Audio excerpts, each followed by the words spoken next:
Hello साथियों, आपका स्वागत है हमारे YouTube channel physical education and sports. आज के इस वीडियो में हम बात करेंगे वार्मिंग अप।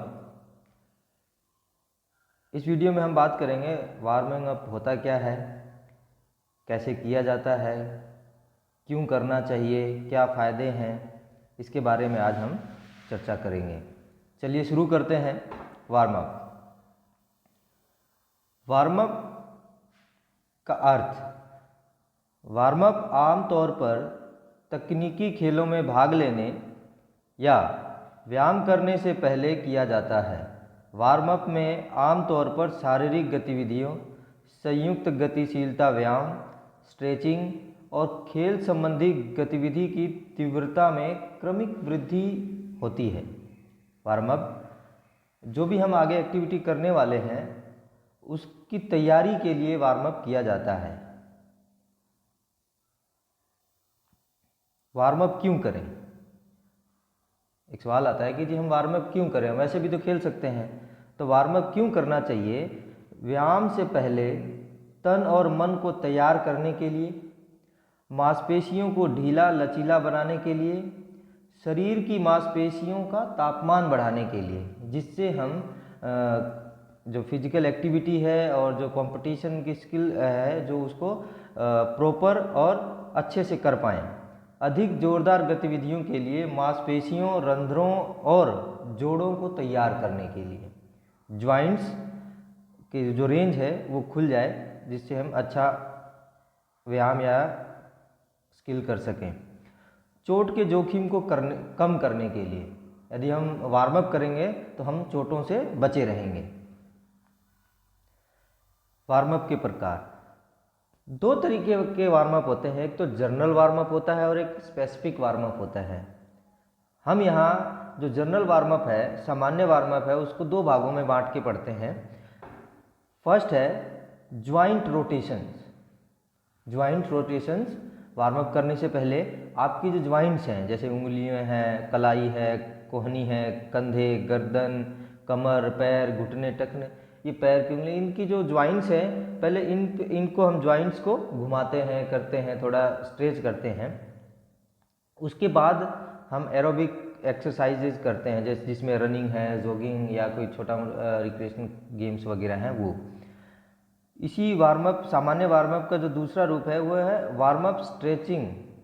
स्टैटिक और डायनेमिक स्ट्रेचिंग्स वगैरह हम इसके अंदर करते हैं, जिससे हाथ है ना, रिस्ट, ट्राइसेप्स और चेस्ट की मसल्स और कमर, ये पिंडलियों, हैमस्ट्रिंग और इन लोगों जो होती है, इनके हल्का स्ट्रेचिंग वगैरह करते हैं।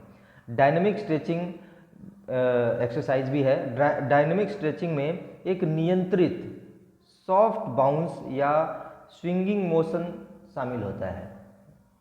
ठीक है, डायनेमिक क्या होता है? नियंत्रित सॉफ्ट बाउंसिंग, ज़्यादा हार्ड नहीं होना चाहिए, सॉफ्ट होना चाहिए, उसको हम डायनेमिक स्ट्रेचिंग एक्सरसाइज करते हैं जनरल में। जो वार्म अप का दूसरा प्रकार है हमारा, वो है खेल विशिष्ट वार्म अप, जिसको बोलते हैं specific warm up.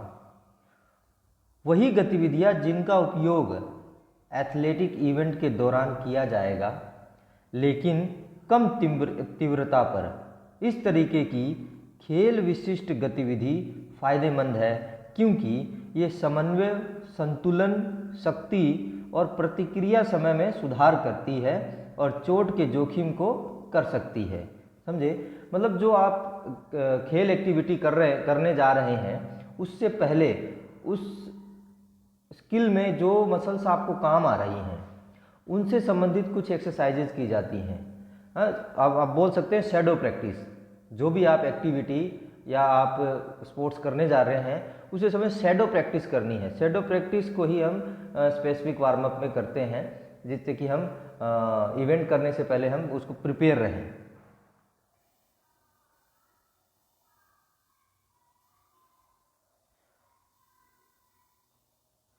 Methods of warming up. Warm up के तरीके, मेथड्स ऑफ वार्मिंग अप। अब वार्म अप दो तरीके से करते हैं हम। पहला है active methods. Active method self performing. Self performing, खिलाड़ी खुद करता है। इसके अंतर्गत डायनेमिक और स्टैटिक व्यायाम किया जाता है खिलाड़ी के द्वारा।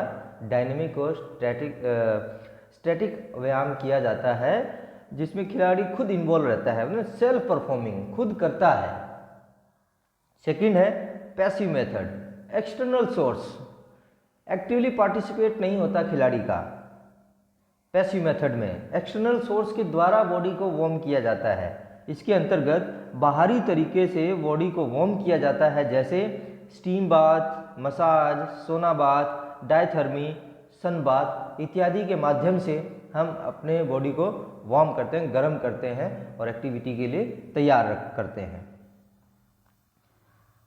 ओके जी, वार्म अप कब करें, कितना करें, कितनी आवश्यकता है कि करें, उसको कितना करना चाहिए वार्म अप। तो आपके विशेष खेल में आपकी भागीदारी के स्तर के सापेक्ष होना चाहिए, ठीक है, उसके लगभग आसपास होना चाहिए। कम से कम 10 मिनट का वार्म अप होना चाहिए। अब कि वार्म अप में कम से कम ये चीज़ें शामिल होनी चाहिए। कैसे?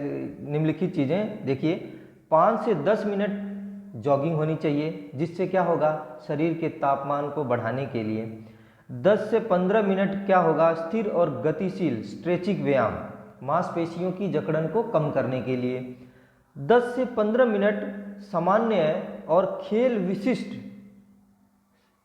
व्यायाम, खेल विशिष्ट या कोई आप ट्रेनिंग करने जा रहे हैं उस सत्र की तैयारी के लिए, वो एक विशिष्ट व्यायाम और उससे संबंधित 10 से 15 मिनट का आपको वार्म अप करना चाहिए। Importance of warming up, warm up के फायदे, इंपॉर्टेंस ऑफ वार्मिंग अप, क्या क्या फायदे हो सकते हैं। गर्म मांसपेशियों की संकुचन और विस्तार की गति में वृद्धि होती है। गतिशील व्यायाम मांसपेशियों की जकड़न को कम करते हैं। नेक्स्ट है सुगम ऑक्सीजन उपयोगिता, वार्म अप होने से हमें ऑक्सीजन प्रॉपर मिलती रहती है। जिस पर्टिकुलर एक्टिविटी हम कर रहे हैं, मसल्स को ऑक्सीजन प्रॉपर मात्रा में आराम से मिलती रहती है, जिससे थकान भी लेट होगी। उच्च तापमान पर सुगम तंत्रिका संचरण और मांसपेशीय चयापचय, सक्रिय ऊतकों के माध्यम से रक्त प्रवाह में वृद्धि होती है। मांसपेशियों के तापमान में वृद्धि होती है। व्यायाम से पहले तन और मन को तैयार करने के लिए वार्मिंग अप किया जाता है। मांसपेशियों को ढीला, लचीला और लचीला बनाने के लिए शरीर की मांसपेशियों के तापमान को बढ़ाया जाता है। अधिक जोरदार गतिविधि के लिए मांसपेशियों, रंध्रों और जोड़ों को तैयार करने के लिए, और सबसे इम्पोर्टेंट चोट के जोखिम को कम करने के लिए वार्म अप बहुत ही जरूरी है। सबसे महत्वपूर्ण जो इम्पोर्टेंस है वार्मिंग अप का, खिलाड़ी को चोटों से बचाने के लिए वार्म अप किया जाता है। तो साथियों, ये आज का वीडियो था वार्मिंग अप पर, जिसमें हमने वार्मिंग अप के बारे में पढ़ा। यदि आपको ये वीडियो पसंद आए तो प्लीज़ चैनल को लाइक और सब्सक्राइब करें और बेल आइकन का बटन दबा दें, जिससे आपको नेक्स्ट वीडियो का नोटिफिकेशन मिलता रहे। Thank you.